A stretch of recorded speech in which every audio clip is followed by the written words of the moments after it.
Di belakang atau di bawah rel kereta api Mangga Besar ada tempat makan langganan gue, spesialis jual nasi goreng bistik enak, banyak, murah. Berarti nasi goreng pakai ayam ya, goreng tepung. Jadi cuma nasi goreng, daging ayam, sama saus manis. Jadi kalau misalkan kangen nasi goreng bistik yang di Bandung, di Jakarta juga ada. Ini lokasinya memang bawah rel kereta api Mangga Besar ya. Iya betul. Cuma ini kalau makin malam biasanya makin ramai. Jadi kalau makan di harga berapa nasi goreng bistik? Harganya 30.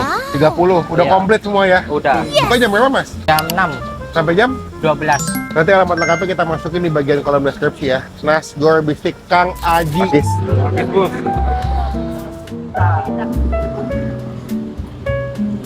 Dia digoreng dadakan, masih crunchy-crunchy.